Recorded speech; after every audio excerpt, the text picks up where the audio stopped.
to increase awareness and understanding of the U.S. Constitution among the American people on a nonpartisan basis. We have several great programs coming up this month. On March 20th, CNN anchor Dana Bash will join for a discussion of her great new book, America's Deadliest Election, the cautionary tale of the most violent election in American history. On March 26th, the great Michael Lewis will join for a discussion of his new book, Who is Government? The Untold Story of Public Service. And on March 27th, we will host a timely discussion of the presidential pardon power with Jeffrey Toobin, author of the new book, The Pardon, and scholar Brian Kalt. You can check out more on the website. It's now a great pleasure to introduce two great scholars and two friends of the NCC to cast light on a crucially important question, the state of partisanship confronting the challenges of a divided nation. Jonathan Rauch is Senior Fellow in the Governance Studies program at the Brookings Institution and contributing writer for The Atlantic. He's the author of many superb books, including The Constitution of Knowledge, A Defense of Truth, The Happiness Curve, and Gay Marriage. And his new book, which we're here to discuss today, is Cross Purposes, Christianity's Broken Bargain with Democracy. And Julian Zelizer is the Malcolm Stevenson Forbes Class of 1940 Professor of History and Public Affairs at Princeton University, a CNN political analyst and contributor to NPR's Here and Now. He's the author and editor of many wonderful books, including Myth America, Historians Take on the Biggest Legends and Lies About Our Past, Burning Down the House, Newt Gingrich and the Fall of the Speaker, The Rise of the New Republican Party, Fault Lines, A History of the United States Since 1974, and his new book, which we're here to discuss, is In Defense of Partisanship. Welcome, Jonathan, Julian. I think your two books together will really cast crucial light on a central question, and the interest in it is obvious from a large crowd that's turned out to hear this discussion tonight. What are the sources and potential cures of partisanship in America? And Jonathan, you discuss it in the context of religious partisanship and polarization, and Julian in the context of political polarization. Jonathan, let's start with you. I was sharing before we got on that a few weeks ago, I went to Brigham Young University and talked to 5,000 undergraduates in their weekly convening. At the invitation of the dean, I invited them to stand and recite together the Mormon oath that they take, where they recite virtues that they pledge to achieve in their daily lives. It was incredibly moving to hear 5,000 people recite the virtues in 20 languages, which they take as part of their oaths, and just a remarkable and powerful vision of the goal to lead a spiritually self-governed and serious life of purpose, and also a civically meaningful life. In your book, you offer up the LDS Church as an example of what you call thick Christianity, where it's possible to embrace the Madisonian values of pluralism and compromise and civility, and also lead a religiously serious life. Tell us about why you conclude that and why the LDS Church is a model of thick Christianity. Well, thank you, Jeff. It's such an honor to be here and with you, such a good friend for so many years. Thank you. So one of the biggest challenges that we face in America today is the failure of institutions. And one of those biggest failures or challenges has been that of Christianity, which has had an important role since the founding in creating moral and civic structures that our country depends on. And to do that, you need churches that are both countercultural, meaning they've got their own values and they teach those values, but at the same time, that are aligned with the values of liberal democracy in such a way that democracy and the church can be reasonably mutually supportive. And that's hard to do, and it's gotten harder in recent years. But the church that's really doing that is the Church of Jesus Christ of Latter-day Saints. I was just out there, as you were, a couple weeks before you have. And one of the reasons is that church has developed a fully articulated, theologically grounded civic theology. about how Christians should behave in our politics and in civic forums like social media. And it's very Madisonian. It's like right out of the Constitution. It's about patience, negotiation, and mutual accommodation, which they call peacemaking. But what really that means is expanding the space for our life together so that when we have conflicts, we can work them out and live together. And they're doing that in a specifically Christian, spiritual, theological, religious context, which fills a hole in American life. So powerful and such a ray of hope for how for the path forward. Uh, Julian, you wrote a great volume for the Yale Jewish Lives series on Abraham Joshua Heschel, A Life of Radical Amazement, and you say that rather than concluding that secular society posed an inevitable threat to religion, Heschel came to perceive how religion could make secular society a better place for everyone. Tell us about that and your broader reactions to Jonathan's important book. Well, Jonathan, first of all, thanks to both of you. It's great to be with you. And Jonathan has written a terrific book. And I think the argument he just laid out is not just essential for religion, it's essential for civil society. And, what was interesting back in the 1950s and 60s, which is the heyday, not simply of Abraham Heschel's activism, but also his work as a theologian at the Jewish Theological Seminary. He's part of a community in New York where there's many denominations who are writing about existential questions and thinking about interfaith dialogue. They really lived the civic values that Jonathan's talking about. They were all very committed theologians, whether you're talking about Niebuhr or Heschel or many of the figures, but they not only coexisted, they saw the dialogue that they had among themselves and what they did in public as a way to strengthen the religious fabric of a country within a democratic framework. And we've moved so far from that. Part of it, I think, is the 1970s and 80s when you have this alliance between the religious right and the Republican Party, and a Republican Party that will kind of move in a much more aggressive political direction. And it's a shame. And I think his book and the comment, which just captured the essence of it, is something that we need to figure out. What are the rules of the game? I think something we both think about. How do you reestablish rules for institutions that can veer into very divisive areas to restrain those impulses, even as they have very coherent and forcefully felt beliefs? That is the challenge for the path forward, and that's exactly what we're going to identify in this discussion. But first, let's understand how we got here, because both of you do exactly that. Jonathan, your argument is that the founders counted on civil society, including Christianity, to provide fulfillment in life and teach Republican virtues, and Christianity no longer seems up to the job. And that is a result of an important evolution into the growing secularism, which resulted in what you call a thin Christianity, which emerged in the context of broader social secularization. The statistics you quote about secularization are remarkable. Just in 20 years since 2000, the numbers have been going up dramatically in ways I'd like you to share.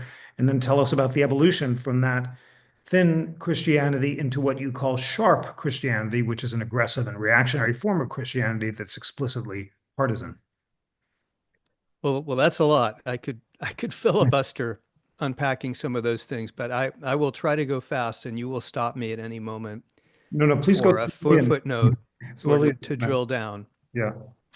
20, 22 years ago, I wrote the dumbest thing I've ever written, and it was dumber than my 2015 Atlantic article confidently predicting Donald Trump would never be president. And 22 years ago, I was celebrating secularization in America, saying, people are drifting away from religion. Isn't that a good thing? Religion is divisive and often it's ignorant. We'll be better off with less of it. Since then, we have conducted an unprecedented experiment in secularization in American life. Right through the 20th century, 70% of Americans were members of a church. When I was a kid, the first thing that people often asked other people when they met if they weren't Jewish was, what church do you go to? Since this century, that number has dropped from about 70 to below half just in 20 years. And there are lots and lots of other numbers like this. It's a de-churching on a scale never seen before. This has resulted in the substitution of pseudo-religions.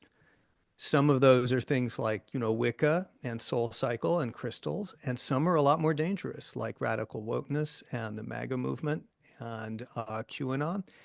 But a lot of what it is just politicizing religion and religifying politics, so that the next election is an apocalyptic battle between good and evil. So that's been one cost of secularization. Then we had a second wave in the 21st century. Evangelical churches, which had been thriving, the white evangelical church first began to decline in numbers, and at the same time, and fueling that, it also began to politicize. It aligned very closely with the Republican Party and then with the MAGA movement and with Donald Trump, so that the two became almost indistinguishable. That made the church smaller because people who didn't favor that course left the church. It made the church sharper, more partisan, more divisive, and more about a culture of fear. We're losing our country. And neither of those things, the thin church, the secularized church that's just not capable of bearing its share, and the sharp church, the partisan church, seems to be capable of doing the job that in your book you outline, what the founders relied on civil society to do, which is to inculcate and teach Republican virtues and provide sources of meaning and value in life. How'd I do? That was just magnificent. And you also really helped me answer that question that I had set out to answer. How was it possible that sometime in the 60s or 70s, happiness was transformed from meaning being good to feeling good and the pursuit of pleasure rather than virtue? And that question of whether it's possible to live a spiritually directed life outside of the context of religion at a time when religion is declining is one that you just take up with such clarity in the book that it's a really important contribution. Well, I thought it was possible. I think people can get sources of meaning from lots of places, and their spirituality, it doesn't have to be organized religion. And that now just empirically appears to be wrong. It appears that there is no substitute for the commonality of worship in a participatory institutional setting. You can't get that at home on your yoga mat. And it also appears that there are the deep traditions, the theologies of the major religions, Christianity and Judaism and Islam, have teachings which themselves can be ennobling and which are not conferred by the kind of do-it-yourself religions. Completely so. And just one more beat on this, your identification of the theological notion of agency for the LDS Church, which corresponds so well to the central teaching of the Stoic religion, which is, after all, a religion of self-mastery and self-reliance, and of the tradition of the light within in Christianity and Judaism, is so clarifying. How important is theology for pluralism? Well, theology matters. I think it's a mistake that I made earlier in my life and that many of us secular people made. I'm a non-believer. I'm an atheistic Jewish gay person, so I'm very much an outsider. But I think a lot of us make the mistake of seeing religion and the great faiths as just kind of a proxy for other things like, demographics and economics and social class and education. It's not. These teachings really matter.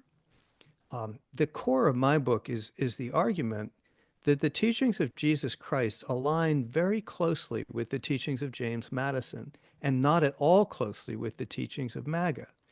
And so what I call on Christians to do is elevate those core aspects of their own teachings, which buttress our liberal democracy.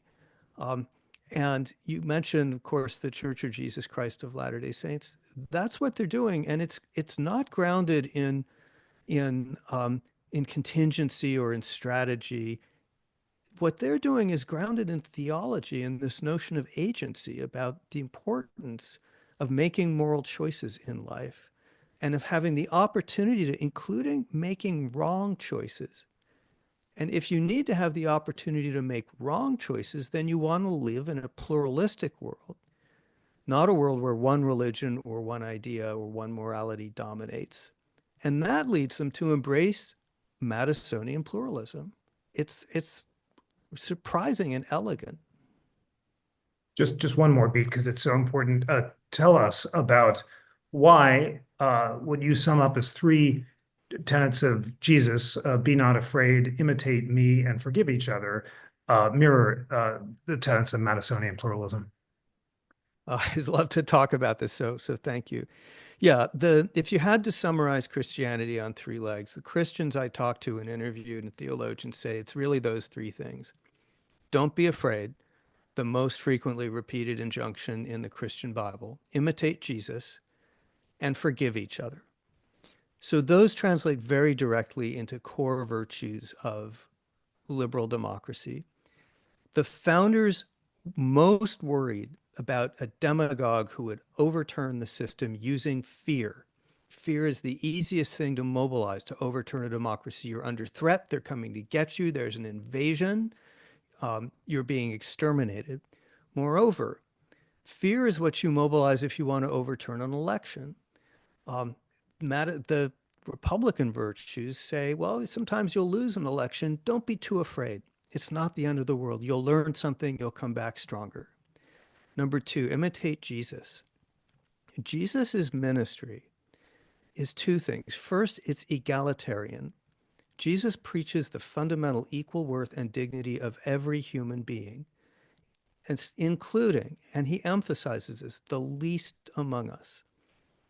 And that leads to the second thing he does, which is that emphasis on the marginalized, the minorities. Well, these are also how we judge a liberal democracy.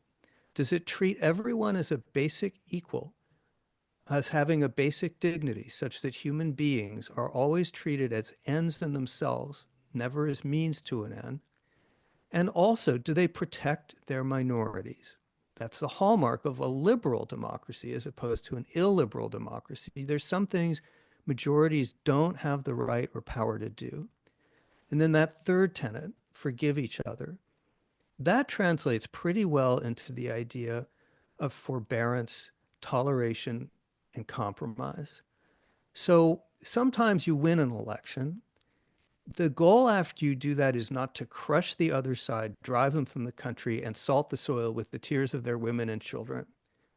What you need to do when you win an election is share the country, treat the people you've defeated as your fellow citizens and as you will want to be treated when the tables are turned someday. And not just for expediency, but because that's a core virtue in and of itself in a liberal democracy. So these things map onto each other very closely, and it's no coincidence the founders were immersed in these doctrines. And so this is why I'm not asking Christians, for the sake of our democracy, to become more conservative or more progressive or more Republican or Democratic or secular. I am asking them to adhere more to the teachings of Jesus. That crucial point that you just made, which is that far from being incompatible, the founders saw liberalism and religion to be mutually interdependent. And you also help us understand why they continually said that personal self-government was necessary for political self-government, and without virtue, the republic would fall, because unless citizens can find the self-mastery to embody those religious virtues of humility and forbearance and avoiding fear, and above all, attempting to be perfect, to be more perfect as Jesus, as Socrates were, as Franklin said, then we will succumb to fear, elect demagogues, and allow the republic to fall. Could I just make Please. a short addition to that, and then I promise I will yield the floor. Yes, self-mastery, crucial, but the founders also understood the importance of civil society in helping us master ourselves. They did not expect us to rely simply on ourselves, but they expected that our families, our communities, our schools, and our religion would help us to educate our passions toward virtue. They could not assign Christianity the role of supporting democracy, and they deliberately did not do that. But they did expect Christianity to play that part, and they warned us again and again that if we as a society and as individuals failed to inculcate those virtues, that none of the system could not be saved. Is that Beautiful. a fair assessment of what they? Absolutely right. And that's a central contribution of your book is to remind us that it can't be done alone, and that organized religion through much of American history has provided the social support and moral framework necessary for self-cultivations. And as you say, Tocqueville feared that without that spirit of religion, it would be impossible to maintain personal and political virtue. And that's the cost of the secularization period that you described so powerfully. Just really crucial book. Julian, thank you so much for listening. And now let's put on the table your really important book in Defense of Partisanship. You argue that the solution to today's hyperpartisanship is what you call responsible partisanship, which would revolve around strong parties that adhere to guardrails and ensure stability and functional governance. And you give us a history of our current political climate, including helping us understand how it was that the founders' wariness toward faction led to the emergence of parties in the early republic, and how the strong committee system in Congress that for so long allowed responsible partisanship was subverted by many forces, including a villain who showed up recently on NCC podcast, Woodrow Wilson, who turns out to have been responsible not only for the populist demagogic presidency as a steward of the people, but also for completely destroying the committee system in Congress. I know there's a lot there too, but introduce the thesis of your book and begin to help us understand the history of how we got here. Yeah, I mean, part of this book is an attempt to give a succinct and digestible history of parties, and I start with Madison and the construction of a constitutional system intended to subvert faction and make faction difficult. And lo and behold, as soon as the system gets underway, those factions form, including Madison being part of creating those factions. And I then try to take us through how the party system, the two-party system, evolved. And one of the things I look at is a history of people who argue that there should be stronger partisanship in the United States. For a long time, there was an argument that there is a virtue to strong parties. Parties, the argument goes, help to generate big ideas in American politics. And we could think in current times from FDR in the 1930s to Ronald Reagan and the Republican Party in the 1980s. Parties help to organize action across this different disjointed system and coordinate between Congress and the presidency, rather than just having a system that is purely one of chaos and gridlock. And that when parties work well and are strong, they can serve actually as filters and try to prevent demagogic candidates from reaching the top. And one of the people who made a strong argument for parties was Woodrow Wilson. First major book he writes is about how we need almost a parliamentary system here in the United States, which was really what he envisioned to coordinate action between the president and Congress. He gradually focuses more on the presidency.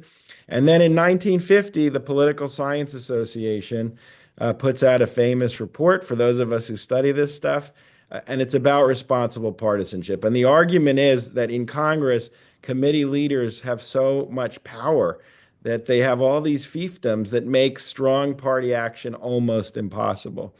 And they call for a responsible partisanship where party leaders listen to the rank and file, where party leaders actually are responsible to not just providing gray, but to providing and representing the differences in our political system that were not being reflected on issues like civil rights. And so then I fast forward Two, in the 70s, we reform Congress. We create a much more partisan system where there's much more centralization on Capitol Hill, in part a response to these reforms. But then we move in the 90s and 2000s to the hyper-partisanship, which is a kind of partisanship where concern about institutions, concern about governing falls by the wayside. It's a total partisan mentality. I do focus on Republicans as really driving this more than Democrats, and I can explain why there's a difference between the parties, which leads us right through today. But I'm really trying to separate the way the institutions are working now versus any kind of inherent reason that partisan institutions can't work very well and have not offered a lot in American political history. And I think we often confuse the two. It's a little like religion. I mean, it's interesting to hear that we think today of the problems with religion in public life and how it contributes to some of the underside, but that's not essential to religion at all. And I think it's the same with political parties. And frankly, I think we need political parties because we are divided on many issues. And I'd rather have that represented through the main political system rather than in other ways. And so that's the whole book in 150 pages. Beautifully summarized. Let's dig in on some of the history because it's so important. Tell us about the institutional features of the 19th and early 20th century Congress that ensured regular order and responsible partisanship, the role of the civil rights movement, which it turns out was began to exert pressure against the checks that prevented majority rule, and then the crucial role of Watergate. And you talk in chapter 3 about the reforms during the 70s that supplanted the role of committees in the legislative process, which was conducive to bipartisanship, into this more centralized partisan process. Yeah, I mean, by the late 19th century, Washington's a pretty partisan place. And the irony is when Woodrow Wilson publishes this book and is calling for stronger parties, parties are becoming stronger. And if you look at things like roll call voting on Capitol Hill, it's becoming pretty, as we have today, straight line party voting. The tensions between the parties are increasing. This is during the Gilded Age in American history. But then we move away from that. Some of it's the progressive era, the early 20th century, where we consciously put in reforms that are meant to weaken the power of parties. We rely more on regulatory bodies to make decisions. We enact measures all over, such as the Australian ballot, where you have a secret vote, and so parties don't really know who's voting for who. We have civil service reforms, which are meant to not eliminate parties, but to wall off the federal workforce from partisan power. And then on Capitol Hill, by the late 30s and early 40s, you have this coalition form, a bipartisan coalition of Southern Democrats who control most of the major committees and Republicans from the Midwest, like Everett Dirksen of Illinois, and they rule the roost. On the House and in the Senate, it's very hard to do anything they don't want, and they often obstruct on two big issues: one, unionization, and two, civil rights. And so for the civil rights movement in the 50s and 60s, you wouldn't think that congressional procedure would be an issue they talk about a lot, but they do. The NAACP, for example, often lists filibuster reform alongside anti-lynching legislation.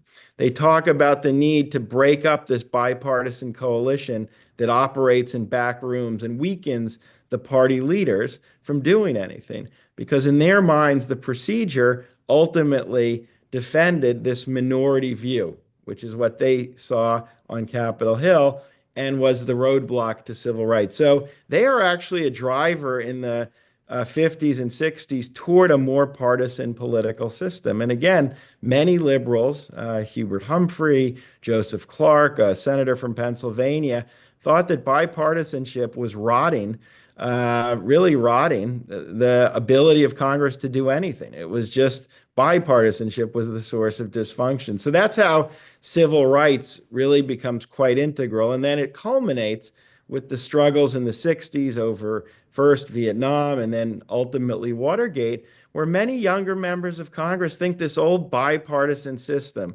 this closed door decision-making by a handful of people, doesn't work. And they don't understand, young Democrats like a Henry Waxman or Gary Hart, why we don't have strong parties, why we don't have parties that stand for something and not listen to these cabals within their own system. And so they push for all these reforms that I talk about that really create the foundation for where we eventually go.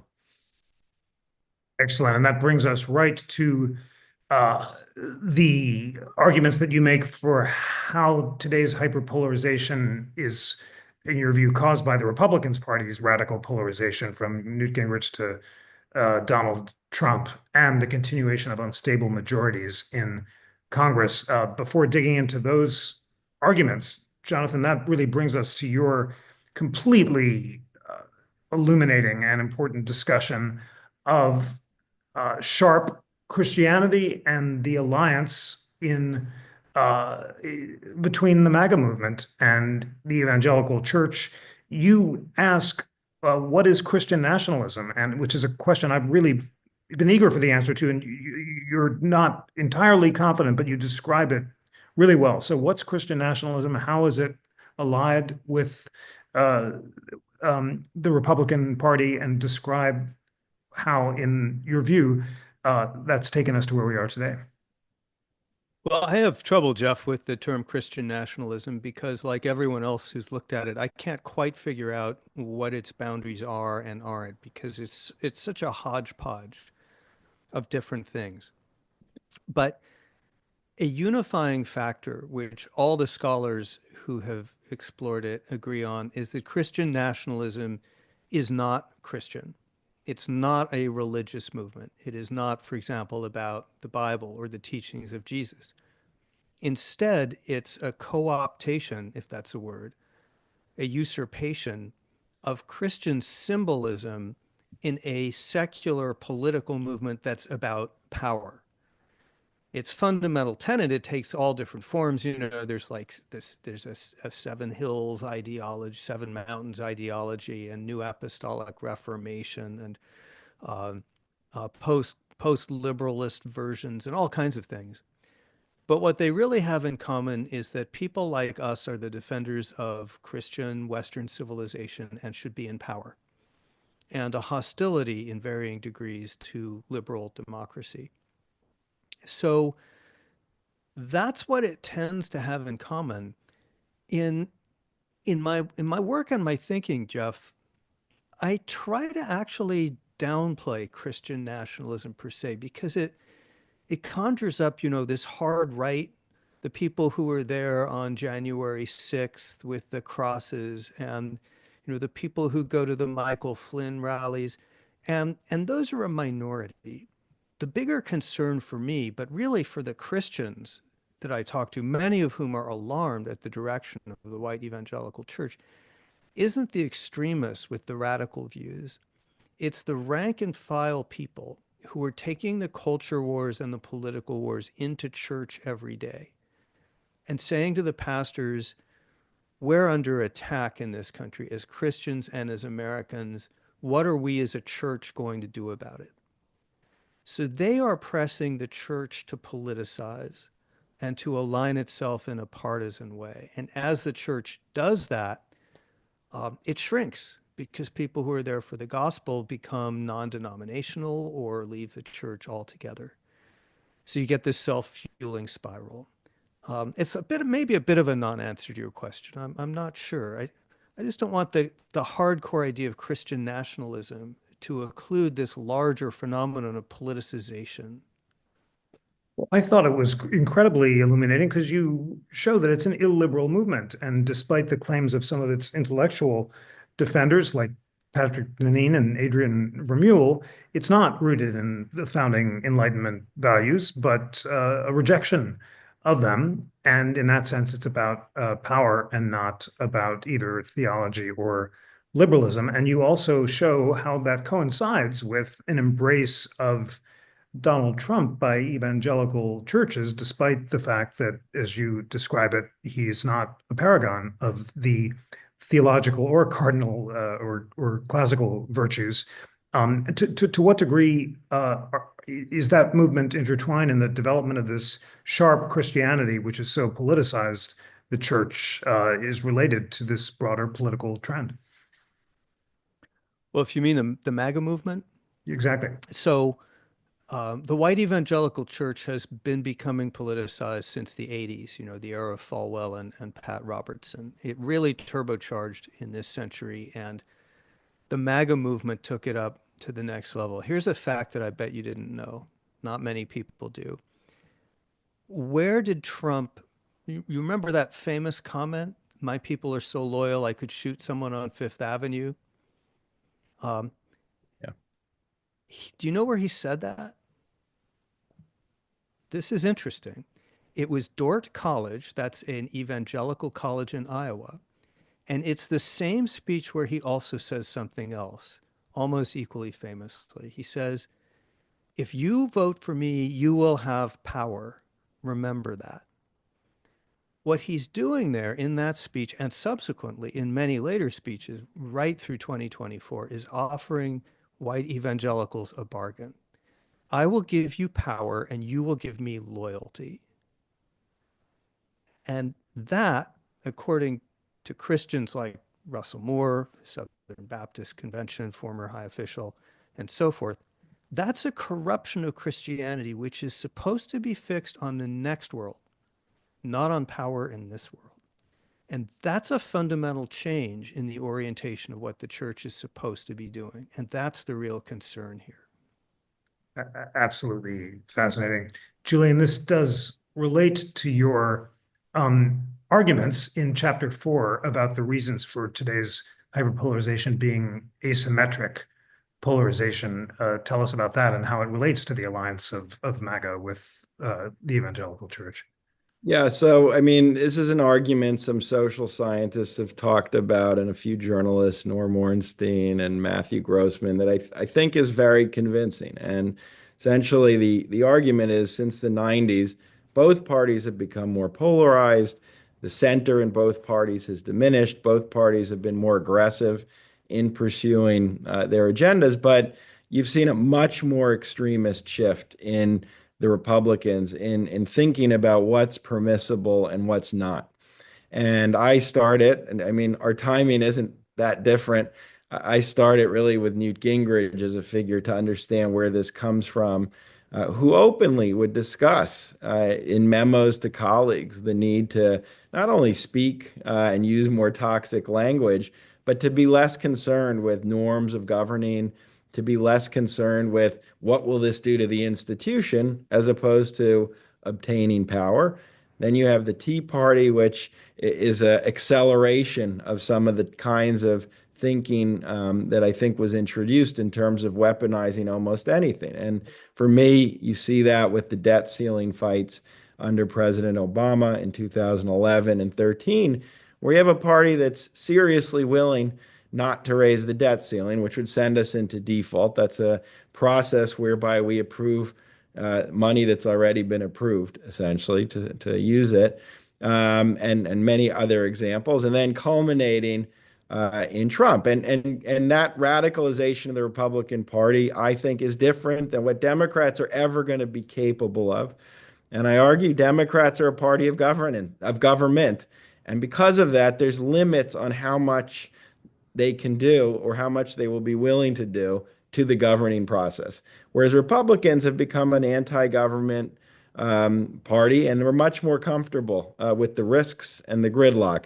Part of the coalition that I'm talking about includes the religious right, which I think, you see the compromises Jonathan's talking about already a bit in the 1980s. I mean, there was a pragmatism to the movement when it's starting with the moral majority and thinking about the value of Reagan right from the start. I think, like the broader party, it keeps intensifying. So I talk about that, and that kind of leads into my notion of responsible partisanship, which is different than the political scientists of 1950. And it's party leaders who are strong, who are vigorous, who are robust in their differences, but adhere to some set of rules and principles in terms of what's legitimate. So we protect our institutions, so we protect the ability to govern. And I think we've lost that.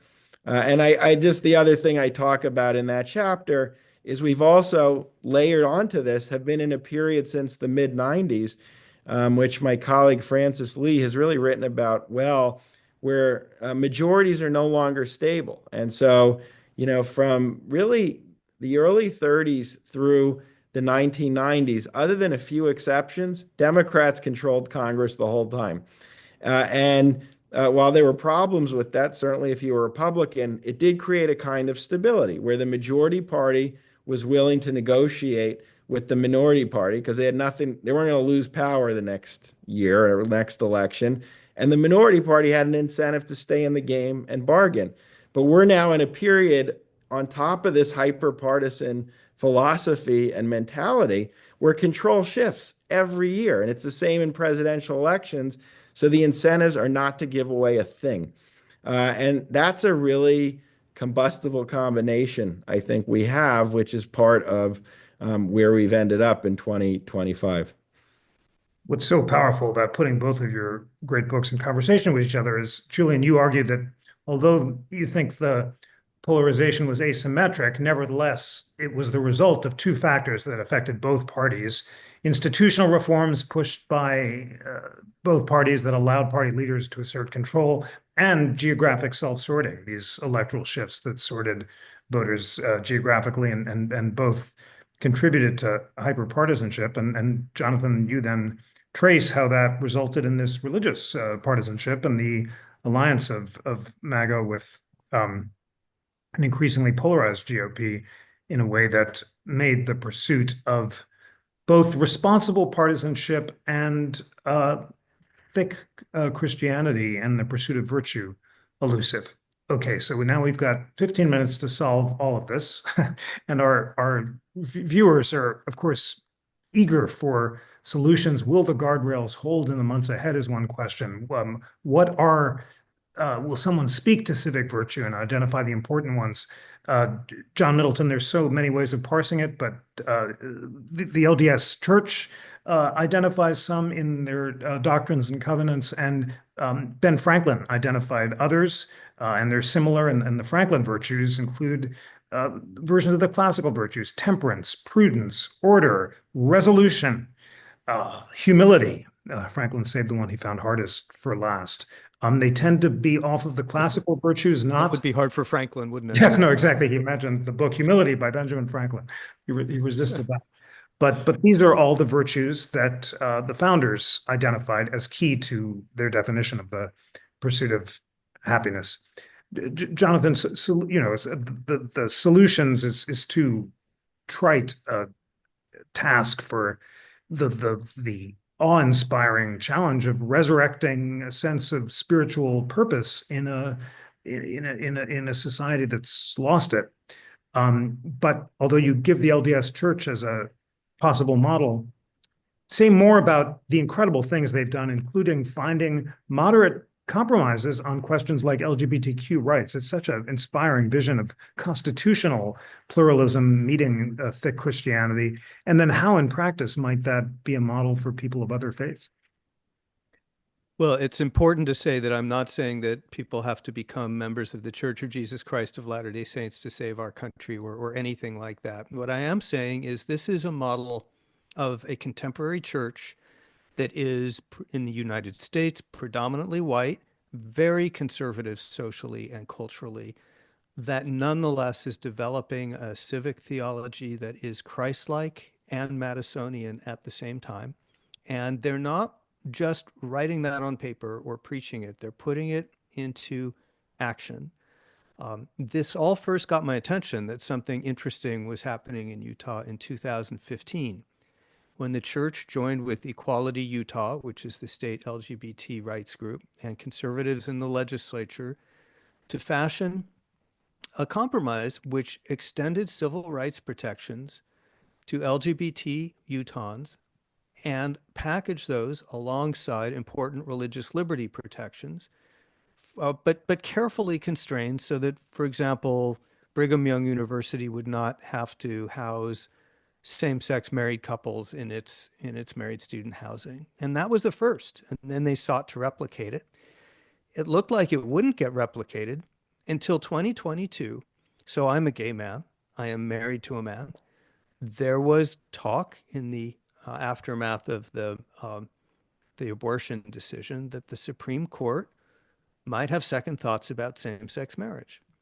So Democrats put out a bill that would enshrine same-sex marriage in federal statute by law, which it had not been. As you can imagine, white evangelicals and the Conference of Bishops, Catholic bishops, were against that.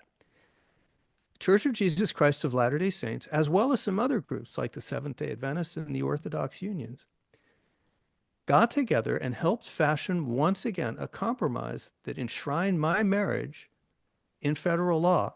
Remember, the church is against same-sex marriage. You can get excommunicated in their church if you do it. So why would they allow my marriage in federal law? It's packaged with, again, robust and important new religious liberty protections for people like themselves who dissent. What are they doing here? It's the classic Madisonian model. They call it peacemaking. I call it deconflicting. They're using negotiation creatively to expand the space so that we can live together with less friction. They're saying if we get more room to practice our theology in our community, we have no objection to other people doing things in a different way. And that to me is a very different model of how a conservative church can function in America today than what we're seeing from white evangelicals. It's an incredibly powerful and inspiring model, as you say. Julian, your final chapter offers a series of proposals for achieving responsible partisanship, including disarming the weapons of hyperpartisan destruction in the context of the filibuster and Senate confirmation processes and campaign finance, permanently restoring regular order in Congress, which I want you to tell us about, and then, of course, the crucial importance of leadership. Let's focus on regular order and congressional reform. Yuval Levin, of course, has a very important new book out, American Covenant, saying that the solution to resurrecting the Madisonian system, where all three branches independently check each other rather than allowing all power to consolidate in the executive, is reinvigorating Congress, and that would include reforms like regular order. Tell us what that is, and then address this obvious and important question. Given the hyper-partisanship and dysfunctions of the system, how in practice could a political movement arise that in fact would reform Congress in the way that the framers hoped? So first, I have no short-term kind of vision of how this will happen. And I don't write a book like this for that purpose. I'm a historian. I look backwards, but even when I'm looking at reforms, the point is, this is a big picture and a set of ideas to put out there, and I'm going to come back to that. So some reforms I propose are very concrete, apparently technical reforms. That's what they sound like, but it's really thinking of what are some of the most dangerous mechanisms and processes that have been weaponized, and can we do something about it? And so one example is the debt ceiling. To come back to that, it's not part of the Constitution. And there's been a lot of discussion in both parties, frankly. Even President Trump floated it about either eliminating it altogether or instituting reforms, which we've had in the past, which make it automatic to increase the debt ceiling so we don't have to risk default when the parties are fighting over the budget. So that's a kind of very specific reform where I think we take one of the worst things we've seen and take it off the table. So the parties don't have that to use anymore. Regular order is something you get a lot of bipartisan support, ironically, for it. And it's simply, it goes against parties, so there's a contradiction. And the point is there needs to be more of a textbook procedural process where committees have more input in crafting legislation. The rank and file have ways to get their ideas in there. So the party leaders aren't simply acting as totally autonomous creatures, essentially, on Capitol Hill. I don't see that as a total contradiction because I argue if members feel more buy-in to what parties actually produce, I think it's healthier for the parties. Even when they're at loggerheads, I think you want parties that don't feel like two people in a room the pace of the negotiation. So it's reestablishing rules that make it harder for parties to simply, smush everything together in one big bill, not let anyone read it and get it through until the end. leadership is the most amorphous, and I get that, but it's vital.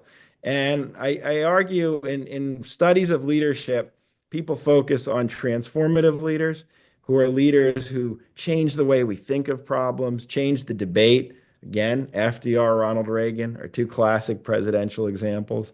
We have transactional leaders, leaders who are great at bargaining, at putting coalitions together, not at the big ideas, but at that part of politics. But I think we need normative leadership. I really think we are in a moment, we need leaders in Congress who run for president, local politics, who take the norms seriously, who actually elevate reestablishing norm stability and governing capacity as a central feature of what they're fighting for. How do you get that to happen? Well, the fact is we haven't had many moments of reform in American history, but we've had some. You didn't anticipate the progressive era happening if you were living in the 1880s. You didn't anticipate the reforms of the 1970s happening if you were living in the 60s. And so the key is, does a crisis lead to that? Does the breakdown of a party, it's not happening right now, but does a sequence of big losses for Republicans, for example, shake the party up? I actually think we had almost a moment like that after 2020, but it moved in a different direction. But the point of these books, and I from what I have read and I'm listening to with Jonathan, you're writing so when those moments come and when those leaders come, there's ideas on the table to work with. And so those are the kinds of reforms I talked. And there's one I don't talk about as much. One other I do talk about is the need to integrate party leaders and rank and file members and think about that more. There's a whole argument about hollow parties, and it's not simply they are hollow in terms of the ability of the leadership to shape what a party does, but there's often a big disconnect between people who feel very loyal to party and the leadership. They're doing it on their phone. They're doing it through a text rather than actually becoming integrated into daily party operations, monthly party conversations. And I talk about reforms where people are using technology to do that. The one thing that's not in my book, which I actually have come to think about a lot, is the importance of reinvigorated civic space outside of politics. And I count religion as one of them. Because I do think I am not one who doesn't think the divisions are real in this country. And I am not one who thinks the 50-50 nation is an illusion. I think it's grounded. But we need spaces. And that can be the bowling alleys of sociologist or political scientist Robert Putnam to Jonathan's kind of reimagined churches where there's space for communal interaction that kind of is a countervailing pressure to the other kinds of pressures which will continue in politics. And I think that kind of work in communities, it's very important. I think there's ways in which we can be with people we don't agree with politically outside the political arena. And the more we nurture those, I think it just creates a better civic identity and a civic culture. Reinvigorating those civic spaces is so crucial in the way you described. I've shared with some of our NCC friends how moving it's been for me to talk about the pursuit of happiness in venues, including rural churches, and am still so moved by Frank Martin in Elkhart, Indiana, who gathered 500 retirees in his local church to talk about founding principles in the pursuit of happiness. No discussion of politics, but a deep craving and uniting around a shared interest in the Constitution and American history. Jeff, if I may, there's a rabbi right here in Northern Virginia Hebrew congregation, Michael Holzman, is working in that synagogue and also now extending this to other synagogues, a program that integrates the great texts of America, such as the founding documents, but also Emma Lazarus's poem, with the teaching of Torah, side by side in small groups. People are hungry for these kinds of spaces and these kinds of conversations. And both the parties, this is what Julian and I have in common. We've neglected our institutions as a country. We've become so individualistic, and we took parties for granted when they worked, which they did for quite a while, and we took faith for granted when it worked, which it did for quite a while. And now we've got to think about repairing that neglect. And a lot of the good news is a lot of work is happening at the grassroots level. There's a real hunger, especially among younger people. They don't know how to do institutions. It's a foreign language to them. So we've all said they're hungry for it, but they don't know what they're hungry for. But resuscitating these institutional structures, I think that's in fact what a lot of this appetite really is. So crucial. Civic education is such an important part of it, and this is why the NCC is so excited leading up to America's 250 to convene these civic conversations in churches, in synagogues, in local bookstores, as well as at historic sites about the principles of the American idea. We're creating a new interactive Declaration of Independence with America's leading historians writing about the principles of liberty, equality, government by consent, and are so looking forward to taking it around the country to convene these meaningful conversations, which really do represent what you call, Jonathan, the need for spiritual formation, which is really at the core of the solution. Jonathan, just one more word about how you say the work of Christian revival and spiritual formation requires at least two elements: teaching by pastors and a civic theology they could teach. What would that civic theology look like? Well, I think it looks like the teaching of Jesus. Don't be afraid, imitate Jesus, and forgive each other. Those things translate very well into modern politics as principles which, if all of us, not just Christians, adhered to, would expand the space to get along together in politics. Just don't always be in a fearful crouch when you approach politics and remember to treat everyone with decency and civility, no matter how strongly you disagree. And remember that politics is not about retribution. It's about solving problems and learning to live with each other. And if we just do that, it's right there in the Bible. Beautiful, beautiful. And that leads David Loeb to say, wow, I never thought I would leave this conversation with any optimism for the future. Thank you. Thank you indeed, Jonathan Rauch and Julian Zelizer, for a deep, complicated, and ultimately optimistic conversation about the possibility of a spiritual and institutional revival around the liberal principles of the American idea, the Declaration of Independence and the Constitution, which unite us both. I'm just moved to share the thoughts of John Quincy Adams on the Jubilee of the Constitution, the 50th anniversary of Washington's inauguration. He fears civil war, and the polarization is so intense that violence seems on the horizon. And he says the one thing that will save us is adherence to these principles of the Declaration and the Constitution, so urgently important that he quotes the book of Deuteronomy and says, take these principles as frontlets between your eyes, place them upon your doorposts, bind them upon your hands and your arm, whisper them to your children before you sleep, make them the principles of your political salvation. And that's exactly what we have to do. And Jonathan and Julian have so powerfully illuminated the deep compatibility of spiritual and liberal principles at the core of the American